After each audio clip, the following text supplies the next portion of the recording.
Where to start? Okay. Hi everyone, glad to see you all here. So today we have Sanah, Sukhi and Ed that are going to give a talk on economics university preparation. And so yeah, just going to go straight to them and they can go. Okay, thank you.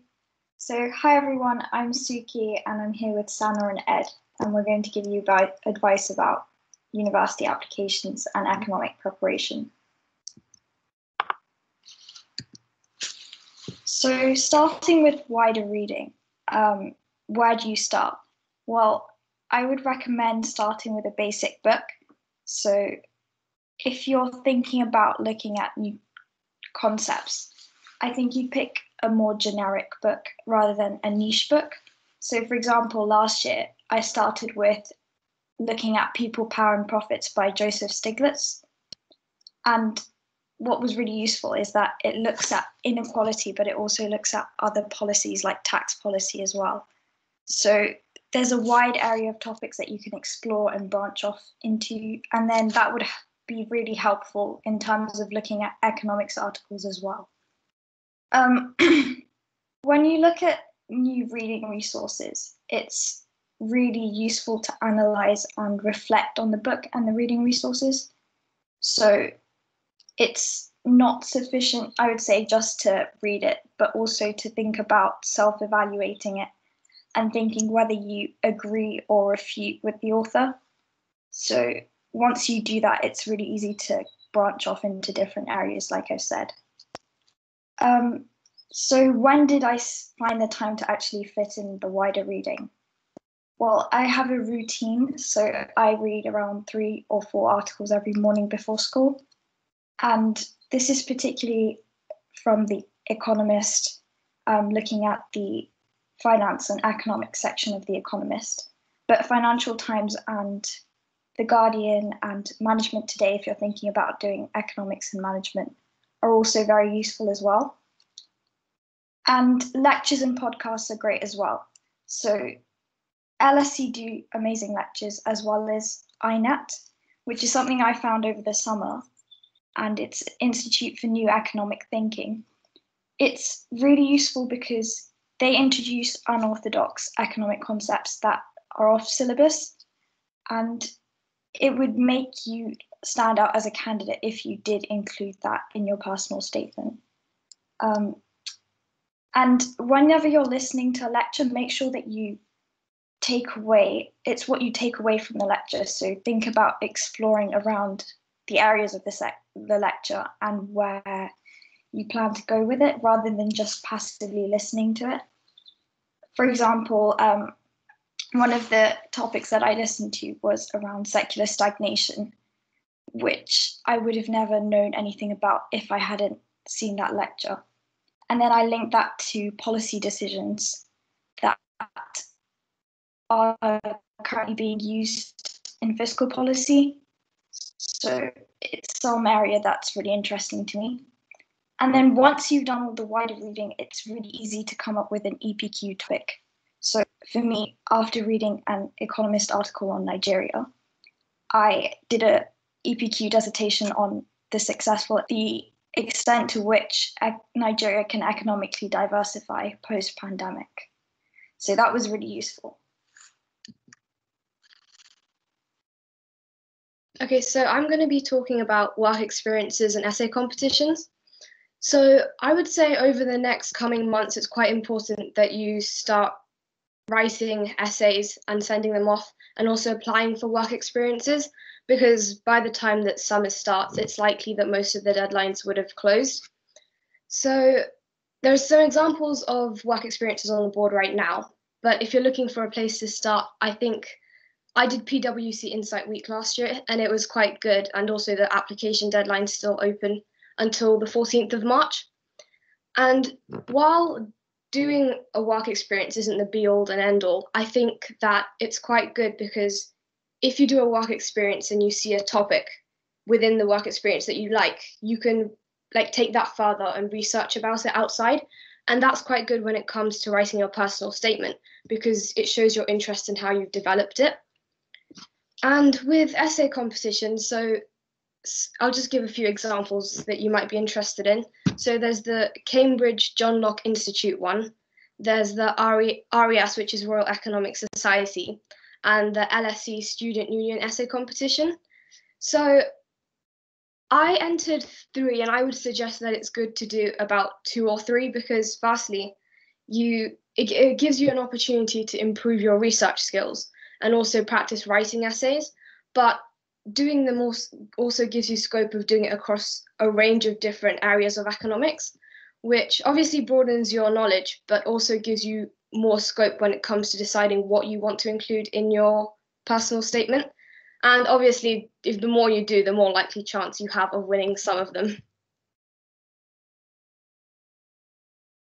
Just to add to that, by the way, for the girls in the audience, Morgan Stanley does a really good scheme called, I think, Step Up, Step In, something like that. And it gives you work experience at Morgan Stanley and you shadow someone for a week. But yeah, it's really good. I'd highly recommend. Oh, I didn't do it. My sister did. But she highly recommended it. So yeah, that's really good. Yeah, so also with your personal statement, you'll be getting more advice from Mr. Greenwood and Mr. Haynes towards the summer. But looking back, I think what would have been really useful for me is to create have an A5 book where you write down some of the key economic concepts that you come across. And I'd recommend splitting it into 2 sections. One section for the economics theory and another section for mathematics for economics. And what would have really helped is having that sense of flow between different sections in the personal statement. So how did one resource like the book lead to another resource like a lecture? And then connecting it and seeing if you agree or refute with the author. And think about why you chose the topics as well, because that's a common interview question. And it's really important that you know why you did economics in the first place and why you're interested in that particular field. Game theory is equally as important because it's something that's explored in the economics field a lot, and it will come up in interviews. It's likely to come up in interviews. And some of the resources that I used are TED-Ed videos, and they're really useful because they explain it very simply, and the art of strategy and thinking strategically, because they give really good case examples. So try and get those. I think they're free PDFs on the internet.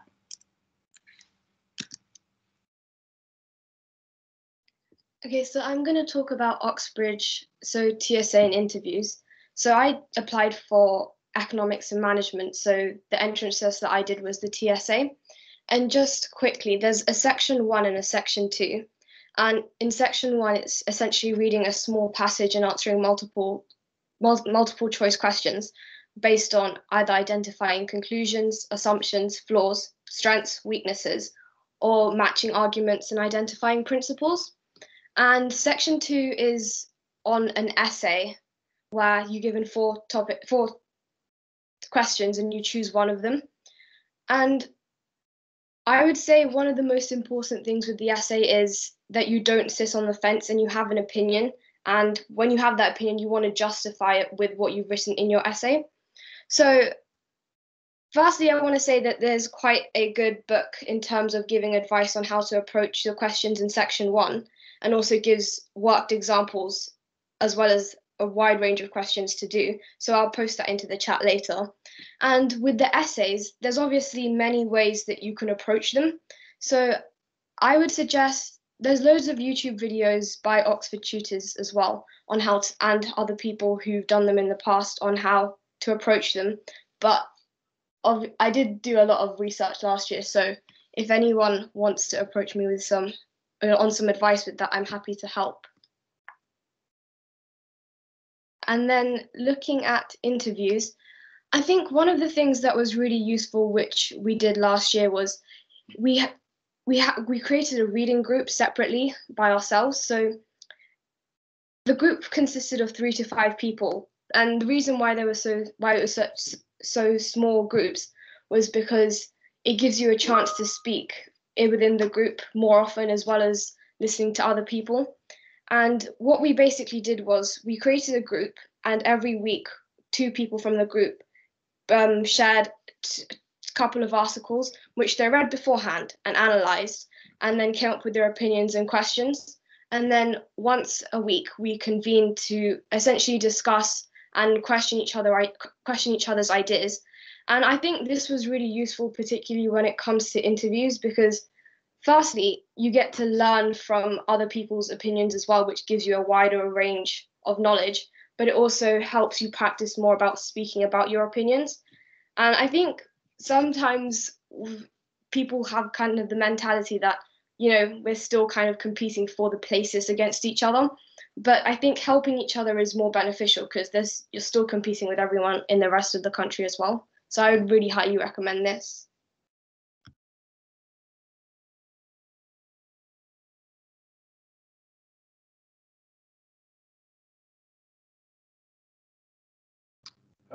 I'll turn on my camera for this bit because I'll just be staring at a wall of text. So I applied for PPE, and I'm here to give a little bit of advice for PPE and other econ related degrees. If you know you want to do something related to econ and you haven't actually decided yet, don't worry, don't stress too much, because I'm pretty sure at the end of year 12 I would wanted to apply for like economic history or something. So it's completely different and things will chop and change. But once you've committed to it, make sure you fully commit to it. So make sure your personal statement or your reading is up to date. The good thing with PPE and econ related degrees is that it's very interdisciplinary. So your reading will oftentimes overlap and you'll be able to write about stuff like that. But yeah, now starting with the bullet points, you got to make sure if you do decide to do PPE that you look at each uni's individual courses. And this is something that wasn't really made very obvious to me when I was looking at it. But for example, I applied to Warwick as my first choice because they offer PPE with Mandarin. I really wanted that, and they have the year abroad. A lot of unis won't let you also take a language module alongside PPE because that's basically doing 4 subjects if you think about it. So you really need to make sure. And then other ones will allow you to do all 3, PP and E, for all 3 years of your degree. Other ones will make you simplify down to a bipartite degree and only do, for example, philosophy and economics or politics and economics, something like that. So you've really got to make sure, because the PPE courses will vary a lot from uni to uni, so you need to make sure you check that out. As for the reading, for PPE, I would say even more so than just typical economics, it is paramount that you read and subscribe to a newspaper. For me, Guardian, it's slightly left-leaning. If that's not your thing, then, whatever, but it's free. So you don't have to subscribe to it. It's optional, but you have to read a newspaper and stay up to date because the potential interview questions you're going to get. One of my friends got asked, once Biden was elected, what impact do you think this will have on Middle East and foreign policy? There's just no way you would know anything. You would be dead in the water if you weren't reading a paper, and you wouldn't be able to answer half the questions they ask you. When I say focus your reading, take everything I say with a pinch of salt, by the way. By focusing your reading, I mean find a niche within PPE, interdisciplinary, and actually read a lot about that and make that your thing. For example, for me, mine was poverty and conflict. So I read Perpetual Peace by Kant, and then I read The Bottom Billion by Collier, and then I sort of made my personal statement centered around that. If you can find your niche and really read into it well, because they're not going to ask you things that are too outside of what you've written in your personal statement, I don't think, at interview. Yeah, that will make you stand out a little bit more, and you just have a greater depth of knowledge, and it's something that interests you, so you'll be good at explaining it. With the personal statement, it's the same thing. Write your niche into your personal statement, and this really show off that you've read the books, but also what you thought of the book. So this is what Sukhi and Sanah were saying earlier with actually apply what you know. Anyone can read a book. If you actually apply it and understand it, that shows that you're, a higher Russell, Oxbridge level candidate. Also, a lot of unis will also, because of the international nature of PPE, it's quite similar to international relations. They will offer language modules, intercalculated years abroad. Look into that. That could change your decision on where you want to apply. I know Oxford doesn't have a year abroad, for example, so that can, turn off some people. Societies-wise, you really want to be attending Polycon for sure. Like, if you're not attending Polycon at this point, what are you doing? You're not a serious candidate. History Society is also very good because that also becomes very political. Law Society is extremely relevant because you have a lot of legislation impacting both politics and law go hand in hand, but impacting economics, for example. And then politics and philosophy, it's not like a properly up and running society like the others more traditionally, but they post some interesting things about there. And if philosophy is not your thing for PPE, don't sweat it, because a lot of unis will allow you to drop the philosophy component of the course in the second year, and you'll just be doing politics and economics. Or you can just apply for straight politics and economics. Honestly, it's up to you. The subjects that lend themselves best to PPE, and this is basically if you're considering what to drop next year, would be geography, history, econ, maths, RS. I know all the RS students were very happy with TSA section 2, because one of the questions is always due to it's always about moral philosophy. So you just split it, Kantian, utilitarian for your 2 paragraphs, and then you're sorted basically. But yeah, that's what I would say for that. You need to, don't stress too much if you know you want to do econ, but you haven't quite yet decided exactly what you want to do. Just make sure you start your reading now and read your newspapers and your books. Apart from that, though, yeah, that's the best advice I can give. If anyone have any questions, just ask at the end, I guess. Yeah, and just to add, if you think about looking at your niches, really look at the modules as well. So, for example, for economics and management, development economics is one of the modules. So again, you can start focusing on books that focus on that and then spread slowly. Oh, so one more thing as well. Yeah, exactly what Sukhi said. But with regard to the whole maths thing, if you want to apply for economics, but you're not that good, I'm not that good at maths, I only do single, don't just switch to PPE because there's less maths in it. You won't enjoy it, honestly, because like you'll hate the philosophy side more likely than not, and you just won't have a good time. If you really want to apply economics, but you're scared your maths isn't good enough, you just have to work on getting your maths better. Because with the whole PPE thing, like if you don't actually, and this is just in general, if you're not actually interested in what you're studying, you're just studying it because whatever, you think you'll make money later on in finance or a bank or something, just don't do it. It's just, you're going to have a horrible time at university.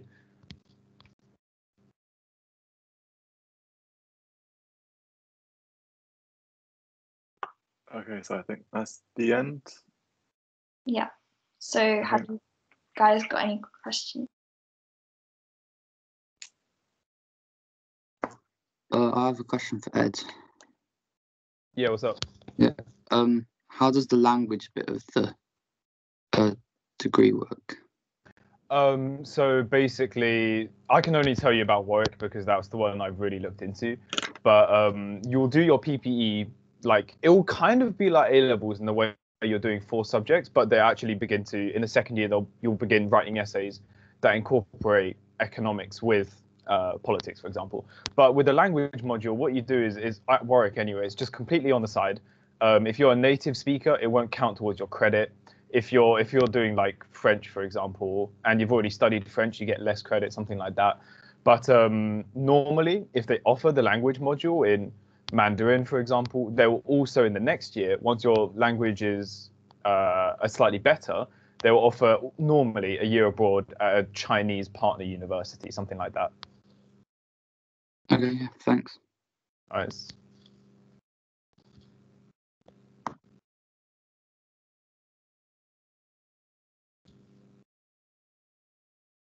You got any other questions? We've got a question in the chat box from Anant. I don't know whether you can see that.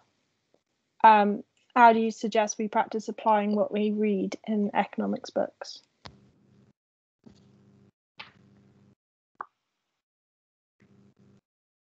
So I'll take this one. So I think when you start reading economics books, so I read People, Power and Profits by Joseph Stiglitz, and he covers a lot of topics, but one of the topics he covers is regressive tax policy, and it really linked with one of the essay questions that came up in the RES competition in the summer. So being able to apply what you read, you can make links. So you can talk about how you were highlighted to the regressive nature of tax policy in the book, and then you decided to apply that to RES competition where you went into depth. So I did on mansion tax. So then that's kind of linking it, but also thinking about whether you think mansion tax is going to solve the problem. And then that really like shows that you're engaged, and that's an area or field that you researched and you're willing to do more around. Yeah, building on that for the PPE lot out there as well. Another really good way, for example, if you're reading an economics article, think what are the political implications and the philosophical justifications for what's happening here. One like good example, and I know that sounds really like wishy-washy, but like one good example would be, oh, when should we let kids return to school? We can on one hand look at the economic benefits of increasing the quality of future labor, but then philosophically, we also have to look at the duty a government has to its people. And can a government say older people's well-being is less valuable than the future of young people? Something like that. You have to look at the how the disciplines interconnect, and you should be able to make that link yourself. You shouldn't need other people to, or the article to push you to do it.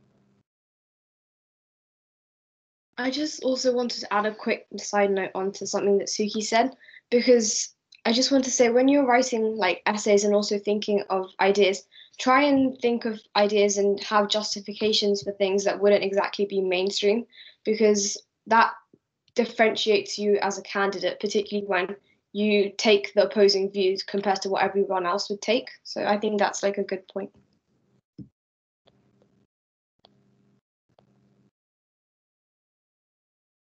Millie's asked whether MOOCs are liked more or less than work experience, and MOOCs are massive online courses, for those that aren't aware.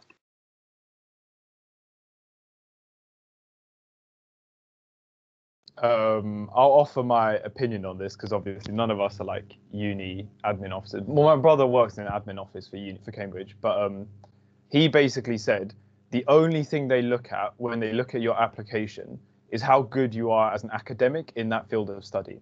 So if you're doing a MOOC in I don't know, economic growth in India, for example, and your niche seems to be India or like developing countries, development economics, then 100% by all means go for it. They'll love that. Work experience is never seen as a bad thing, but obviously considering the situation, it's not going to be the end of the world if you don't have it. But just make sure with all of your extracurricular and supercurricular activities that they actually build your profile as an academic. That's all they care about at British unis. If you apply in America, obviously it's different, but like, they care about how good you are as an economist, how good you are as someone who can, as a PPEist, that can read between the lines. So as long as it's highlighting and differentiating how good you are as an academic, then by all means, just go for it. Yeah, do it. Yeah, and I think because you only have 4,000 characters in your personal statement, you can include the work experience in your reference, but if you think that it's not going to add anything, so for example, if it's just shadowing a banker and you don't really learn much from it in terms of your academic side, then maybe think about including some of the topics that you will learn and if it links to the subject that you've learned. So for example, I did Fidelity International in February, and they started talking about asset classes as well as sustainability. So if you're doing something around sustainability, ESG, corporations, it's really nice link there, because then you can talk about being in part of an actual corporation and what they're doing and linking it to economics theories.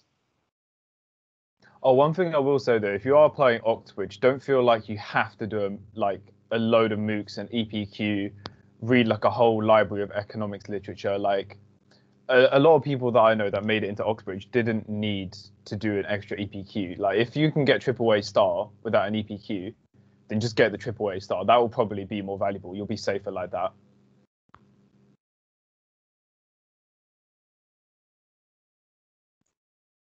We've also got another question in the chat for each of you. Where do you aim to see yourselves immediately post-uni after taking an econ-related degree?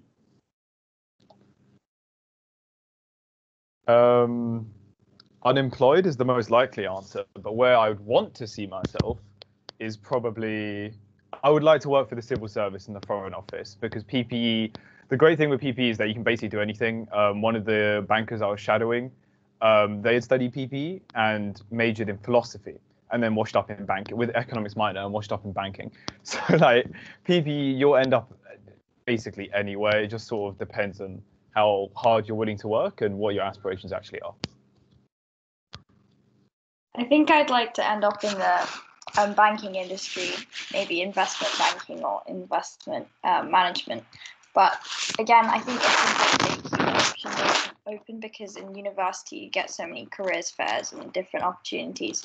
So I think focus more on the now rather than completely just focusing on I want to work in an investment bank and that's the only place that I will ever want to work in, because your career path will change and then you'll realize maybe your hopes were just too high, and then when you start working there you'll rethink your career. So yeah, just take it step by step. I think I'm quite similar to Suki, but to be honest, I'm not entirely sure, because I've been asked this quite a few times by like many people, but I think at the moment it's just about following your interests, and as you do more work experiences you kind of get a feel for what you're actually doing there, but also the environment of the actual institution that you want to work in.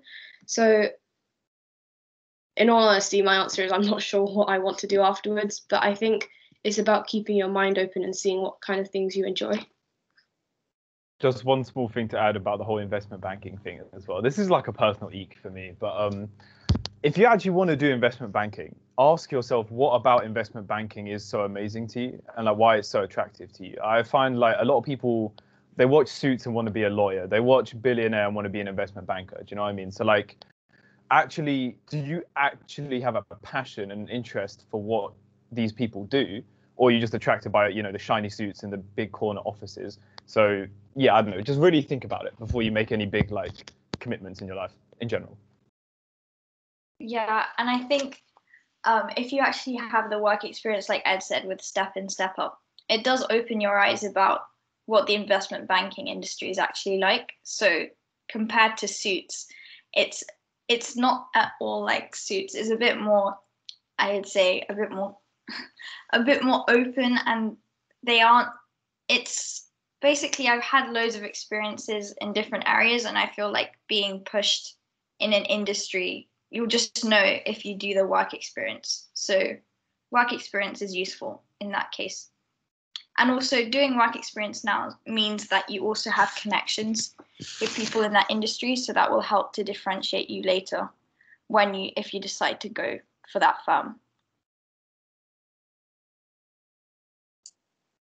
Great. There's a few more questions coming in on the chat. Another one asking, did you look into any degree apprenticeships at all?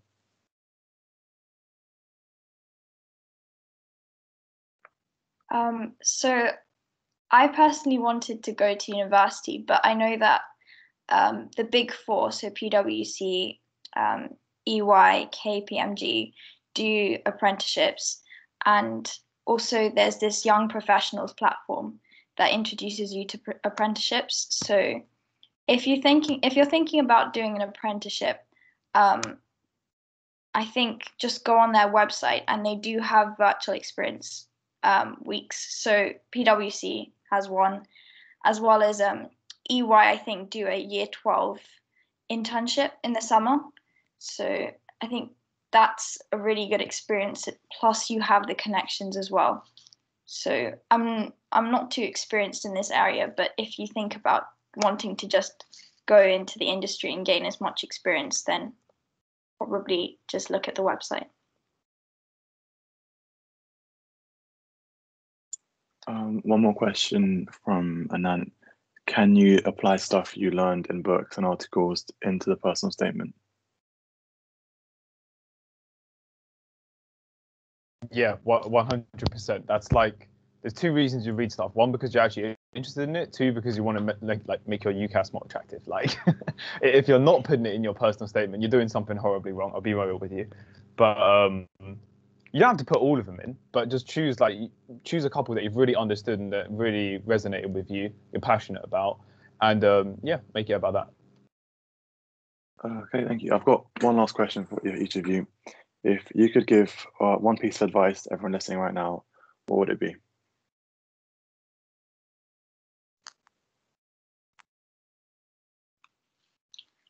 I think for me it would be about starting to read as soon as possible, because getting into the routine of reading, I didn't read that much in year before, like the February period, and actually getting into the routine takes a bit of time.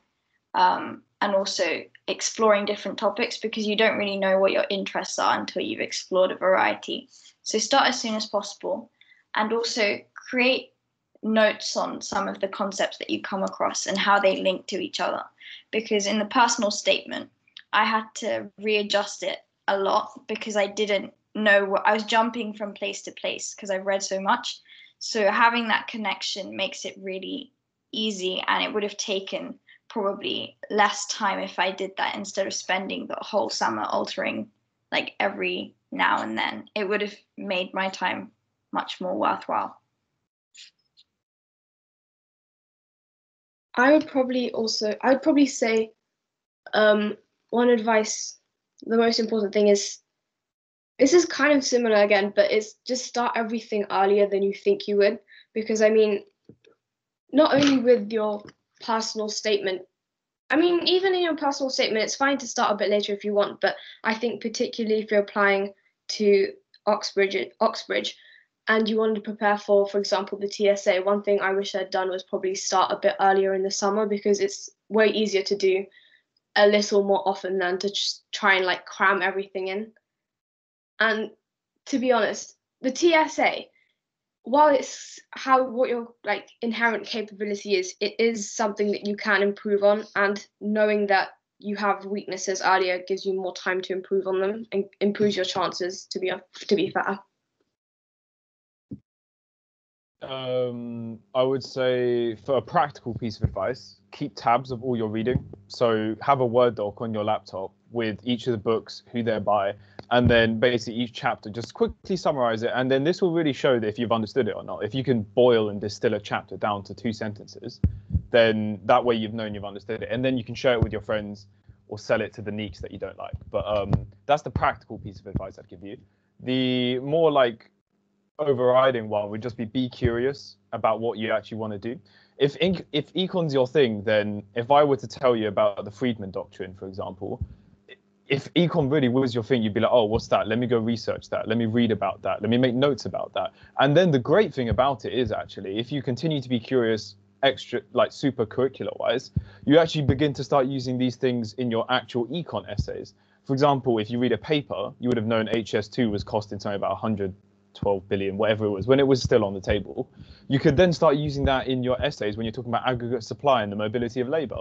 So 100% be curious about what you're reading, and make sure you're keeping tabs of it, because the great thing is if you get called to interview, now you don't have to reread a 600-page book just that's chilling on your desk. Instead, you just open up a Word doc, and within 10 minutes, you've remembered everything that was in it before. So, but yeah, those would be my 2 pieces of advice. All right, okay. Thank you for your time, and thank you for this really good and informative presentation. I don't see any more questions coming in, so I think I'm going to end the recording now and wrap it up. So thank you everyone for coming, and thank you to Ed, Sukhi and Sanah for coming together and giving this really good talk.